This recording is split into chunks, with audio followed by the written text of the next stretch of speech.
पार्थ, आत्मा नित्य है, इसलिए वो नहीं बदलती, परंतु शरीर नाशवान है, इसलिए एक ही आत्मा के कई शरीर बदलते हैं। इसलिए हर नए जन्म में वो नए नए शरीर धारण करता रहता है।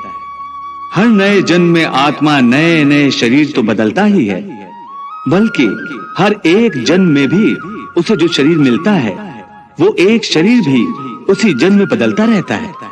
ये बात मेरी समझ में नहीं आई केशव, क्योंकि एक जन्म में तो प्राणी को एक ही शरीर मिलता है। नहीं, एक नहीं, अनेक शरीर मिलते हैं एक ही जन्म में। मैं अब भी नहीं समझा प्रभु।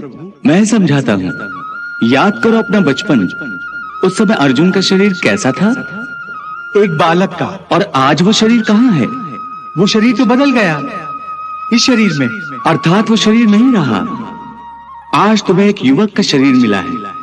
इसी प्रकार प्राणी को जन्म के समय जो शिशु का शरीर मिलता है, वही शिशु का शरीर काल के प्रभाव से एक बालक का शरीर हो जाता है। फिर वो किशोर अवस्था में आता है, फिर एक जवान पुरुष का शरीर बनता है, फिर अधेड़ उम्र का, फिर बूढ़े का रूप लेकर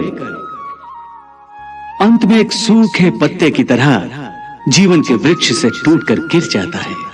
हे पार्थ, केवल इतना समझ लो कि मृत्यु एक दरवाजा है जिसके अंदर जाते हुए आत्मा पुराना शरीर छोड़ देती है। वास्तव में मृत्यु और जन्म के दो दरवाजे हैं जो एक दूसरे के आमने सामने हैं। प्राणी जब मृत्यु के दरवाजे पर पहुंचता है तो उस शरीर की मृत्यु हो जाती है। फिर आत्मा का प्रकाश उस शरीर को छोड़कर आगे चला जाता है और फिर वो प्रकाश नए जन्म के दरवाजे में प्रवेश करता है, जहां जीवात्मा को फिर से एक नया शरीर प्राप्त हो जाता है।